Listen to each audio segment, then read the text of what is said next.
అందరికీ నమస్కారం.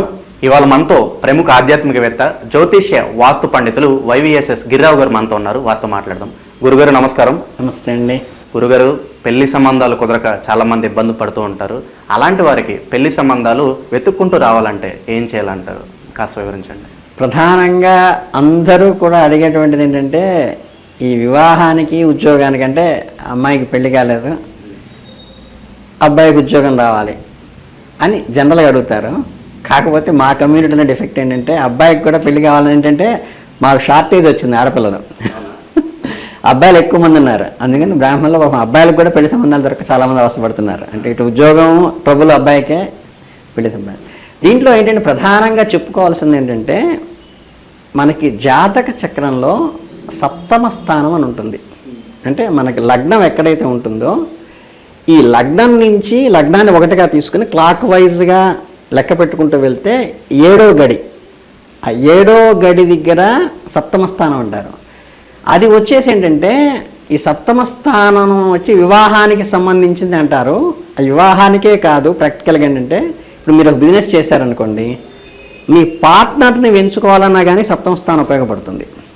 అలాగే మీ ఫ్రెండ్స్ ఉంటారు, క్లాస్లో కానీ మామూలుగా ఆఫీస్లో కానీ మీరు క్లోజ్గా మూవ్ అయ్యేవాళ్ళు, వీళ్ళు కూడా సప్తమ స్థానం. చాలామందికి ఏంటంటే సప్తమ స్థానం వివాహమే అనుకుంటారు.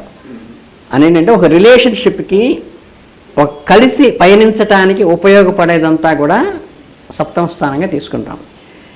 ఈ సప్తమ స్థానంలో కనుక మీరు గురు అనుగ్రహం ఉండటం వల్ల, అంటే గురుగ్రహం అందులో ఉన్న గురువు సప్తమ స్థానాన్ని చూస్తున్నా, సప్తమ స్థానంలో శుభగ్రహాలున్నా, శుభగ్రహాల వీక్షణ సప్తమ స్థానం మీద ఉన్నా, మీకు ఎప్పుడు ఏంటంటే ఇవన్నీ వివాహం కానీ, లేకపోతే బిజినెస్ పార్ట్నర్ కానీ, లేకపోతే నేను బెస్ట్ ఫ్రెండ్స్ కానీ, లేకపోతే ఆఫీస్లో కొలీగ్స్ కానీ, వీటన్నిటి నుంచి అనుకూలత అనేది వస్తుంది.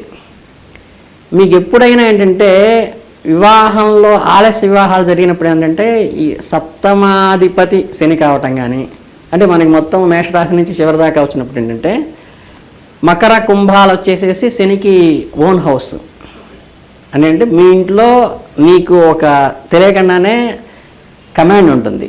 నేను వచ్చి మీ ఇంట్లో కూర్చున్నప్పుడు అంటే నేను యాజ్ ఎ గెస్ట్గా కొంచెం నాకు లిమిటేషన్స్ ఉంటాయి, మా ఇంట్లో నాకు ఫుల్ కమాండ్ ఉంటుంది.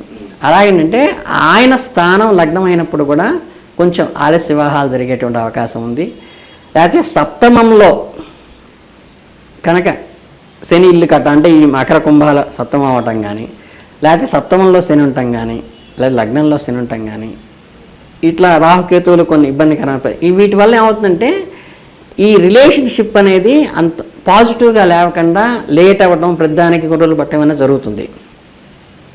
దానివల్ల ఏంటంటే మీకు లైఫ్ పార్ట్నర్ కానీ, బిజినెస్ పార్ట్నర్ కానీ, బెస్ట్ ఫ్రెండ్స్ కానీ పాజిటివ్గా ఉండటానికి ఒకే గ్రహ ప్రభావము, నెగిటివ్గా ఉండటానికి కూడా ఒకే గ్రహం. దీనికి మనకి ఆ దోష నివారణకి మనం ఏంటంటే గ్రహ జపాలు, దానికి రిలేటెడ్గా సంబంధించినటువంటి ఏ గ్రహ దోషం అయితే మనకి ఉందో దానికి అన్ని వేల జపం చేయటము అని. చాలామంది ఏంటంటే ఈ జపం చేసేటప్పుడు కూడా నేను మొహమాటం లేకుండా చెప్తున్నాను. చాలామంది ఏంటంటే పంతులు గారిని పిలిచి శుభ్రంగా సంభావన ఇచ్చేసి ఆయన జపం చేస్తూ కూర్చుంటారు ఇంట్లో. ఈయన రిలాక్స్డ్గా సోఫాలో కూర్చుని ఈయన రిలాక్స్డ్లో ఈయన పనులు సెల్ చూసుకోవటం, ఈ హడావిడిలో ఉంటాడు. డబ్బులు వదిలేయటం కాకుండా వీళ్ళు కూడా జపం చేయాలి. ఎగ్జాక్ట్లీ 100%. మనకి ఫలితం రావాలంటే మనం తినాలి. ఎవరి ఆకలి వాళ్ళు తెచ్చుకోవాలి. అలాగేంటంటే జపం చేసేటప్పుడు మనం ఏమాత్రం కొంచెం, అది పెద్ద క్రిటికల్ పదాలు ఏమి ఉండవు, నవగ్రహ స్తోత్రంలో ఉన్న ఏ గ్రహానికి సంబంధించినా సరే ఉండవు. కాబట్టి అవి దగ్గర కూర్చుని అవి మననం చేస్తూ, అంటే క్రికెట్ ఎంత యాంగ్జైటీగా చూస్తామో, సినిమాలు ఎంత యాంగ్జైటీగా చూస్తామో, మన బాగు కోసం మనకి మంత్ర జపం చేసేటప్పుడు మనం అక్కడ కూర్చుని ఆ సన్నిధిలో కూర్చుని స్నానం చేసి ఫ్రెష్గా కూర్చుని ఆ జపం చేసినంతసేపు మనం కూడా ఆ జపం మనకి ఎన్నిసార్లు వస్తే ఆయన చేసిన స్పీడ్గా మనం చేయలేకపోవచ్చు. అన్ని వేల జపం ఆయన చేస్తుంటే ఆయన దగ్గర కూర్చుని మనం కూడా అదే స్మరణ చేస్తూ గ్రహాన్ని మనం ఆరాధించి ఆ తర్వాత అప్పుడు మనం ఆ తీర్థం తీసుకుంటే వ్యాలిడ్. తప్పితే నువ్వు రిలాక్స్ అయిపోయి ఆయన ఏదో తీర్థం ఇస్తే నీకు రాదు. రెండోది ఏంటంటే గ్రహ జపాలు ప్రధానంగా చేయాల్సింది, ఫాలో కావాల్సింది, ఏదైతే గ్రహజపం చేస్తారో దాంట్లో దశాంశం అంటే ఏంటంటే 1000 జపం చేశారనుకోండి, ఇప్పుడు శని ఉన్నాడు, 19,000 జపం చేసినప్పుడు అంటే ఆ 19,000లో 1900 తర్పణం వదలాలి. అందులో 1900లోంచి వచ్చేసి 190 వచ్చేసి హోమం చేయాలి హవిస్తో, అంటే నువ్వులు బెల్లం అవి పెట్టి హోమం చేయాలి. దానిలో మళ్ళీ దశాంశం అంటే 190లో 19 వచ్చేసి బ్రాహ్మణ భోజనం పెట్టాలి 19 మందికి. అలా ఈ సిస్టమేటిక్గా ఎవరైతే ఫాలో అవుతారో అంటే దశాంశం తర్పణము, దశాంశం అందులో దశాంశం హోమం, అందులో దశాంశం బ్రాహ్మణ భోజనం సిస్టమేటిక్గా ఎవరైతే చేస్తారో అది పూర్తి ఫలితాలను ఇస్తుంది. అలాగే ఆ జపం చేసినంతసేపు ఏంటంటే ఆ ధాన్యాన్ని మన చేత్తో పట్టుకుని చేయవలే, చేసినప్పుడు ఏంటంటే అప్పుడు అది ఫలిస్తుంది. ఇవన్నీ ఏంటంటే ఈ చిన్న చిన్న రెమెడీలు చేయకపోవటం వల్ల గ్రహ జపాల వల్ల మాకు ఫలితం లేదే అనేటువంటి డిఫెక్ట్ వచ్చేటువంటి అవకాశం ఉంది. రెండోది మేజర్గా గ్రహ జపాలు చేస్తే మంచి జరగాలి కదా, కొందరికి మంచి జరగకపోక చెడు జరుగుతుంది. దీనికి కారణం ఏంటో చెప్పంటారా? మీరు ఎప్పుడైనా సరే నవగ్రహ దానాలు ఇవి తీసుకునేటప్పుడు ప్రధానంగా అన్నిటికీనేమో మంచి పురోహితులు తీసుకుంటాడు, లేకపోతే ఇంకెవరన్నా ఆయన తోటి వాడిన తమ్ముడిని అన్నయ్యను తీసుకొస్తాడు. ఒక్క శనిగ్రహానికి వచ్చేసరికి మీరు ఏంటంటే పర్టికులర్గా చేస్తారంటే వాడిని చూస్తేనే మనకి బాగా చితికిపోయి నలిగిపోయినట్టుగా, అంటే ఆయన్ని పొందులుగా తీసుకొచ్చాయని అలా తీసుకొస్తారు. ఇక్కడ కర్మ సిద్ధాంతంలో ప్రధానంగా ఇప్పుడు దశాంశం తర్పణాల హోమం అని చెప్పాను. కర్మ సిద్ధాంతం ప్రధానంగా ఏంటంటే మనం ఎదుటివాడికి నమస్కారం పెడితే మనకి నమస్కారం ఎలా వస్తుందో, మనం ఎదుటి వాళ్ళకి మంచి చేస్తే డబ్బు దానం చేసినా, వస్తువు దానం చేసినా, పుస్తకం దానం చేసినా ఏదైతే ఫలితం వస్తుందో, అలాగే మనం ఏదైనా చెడు దానం చేస్తే అంటే మనకున్న అప్పును ఎదుటివాడికి ఇచ్చామనుకోండి, ట్రాన్స్ఫర్ చేసామనుకోండి, లేదా ఎదుటివాడిని మోసం చేసి డబ్బు తిన్నామనుకోండి, ఈ రిఫ్లెక్షన్ మనకి జీవితంలో మల్టిప్లై అయ్యి వస్తుంది. అలాగే ఈ శని దానం తీసుకుంటున్నవాడు శని దానానికి నేను తీసుకుంటున్నానని ఆయన ఇచ్చానుష్ఠానం చేసే 2 పూట సంధ్యావనం చేసేవాడు అండి, వాడు శ్రద్ధగా గాయత్రి జపంతో ఈ దోషాన్ని నివారించుకునే కెపాసిటీ ఆయనకు ఉంటే తీసుకునే వ్యక్తికి, అప్పుడు మీరు ఇచ్చిన దోషాన్ని ఆయన పరిహరించుకోగలుగుతాడు. పరిహరించడం వల్ల మీకు దోషం క్లియర్ అవుతుంది. అంటే ఆయన బదులు మనీ బదులు నేను కడతాలండి, మీకు ఎంత కావాలో అప్పు ఉంది అని చెప్పేసి తీసుకుని నేను కట్టేసుకుంటే పరిహారం అవుతుంది. నేను కడతానని అప్పచెప్పి నేను కూడా కట్టలేని పరిస్థితి వస్తే ఏమవుతుంది, అల్టిమేట్గా మళ్ళీ మీకే రిఫ్లెక్ట్. అంటే శనిదానం తీసుకున్నవాడు దాన్ని పరిహరించుకోలేకపోతే ఆ శని దోషాన్ని ఆయన అనుభవించాల్సి వస్తుంది, ఆ కష్టాన్ని ఆయన భరించాల్సి వస్తుంది. ఆయన ఎప్పుడైతే భరిస్తాడో దానికి 10 మనకి రిఫ్లెక్ట్ అయి వస్తుంది.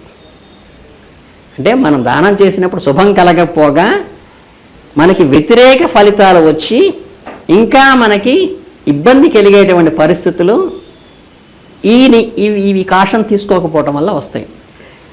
ఇందుకు ఏంటంటే నేను చేసింది ఏంటంటే చిన్న రెమెడీ, శని దోషానికి కష్టాలు వచ్చినప్పుడు కానీ వివాహానికి కానీ వీటిలో వచ్చినప్పుడు ఏంటంటే మనకి ఎదుటివాడికి దానం చేస్తే వాడు రెక్టిఫై చేసుకునే కెపాసిటీ ఉంటే చేయాలి, లేకపోతే చేయకూడదు కదా.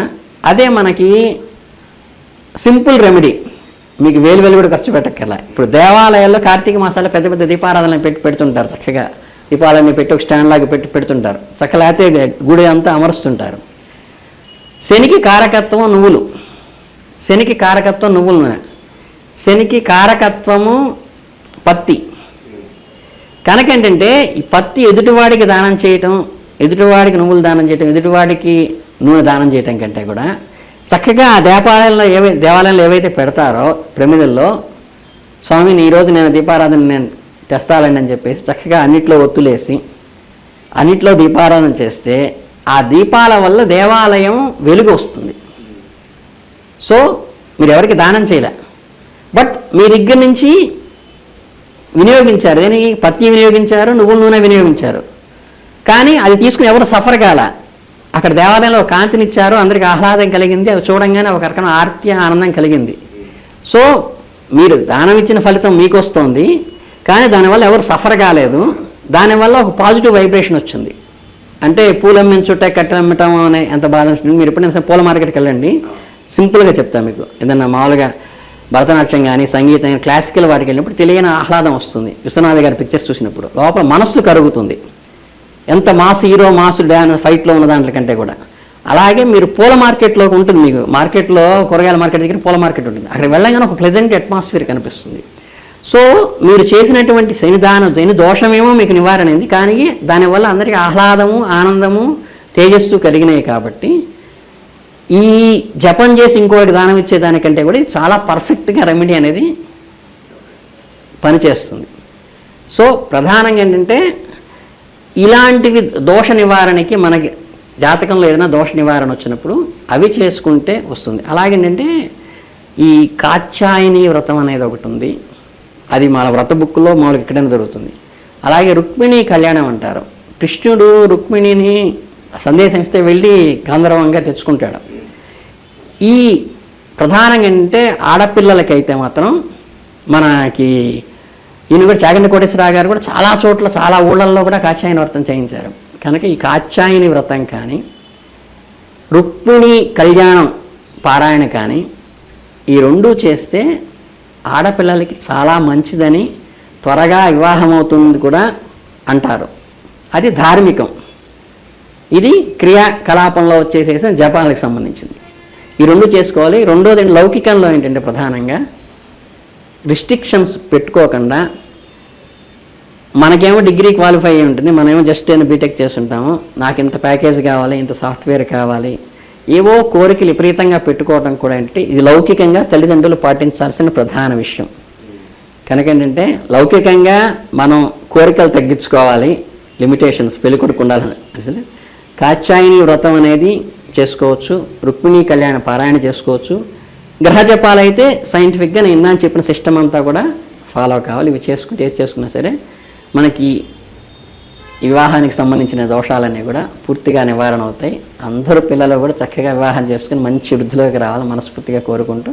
చాలా చక్కగా వివరించారు గురుగారు. పెళ్ళికాక చాలా మంది ఇబ్బంది పడుతున్నారు, అలాంటి వారికి మీరు చెప్పిన పరిష్కార మార్గాలు ఎంతగానో ఉపయోగపడతాయి. ధన్యవాదాలు.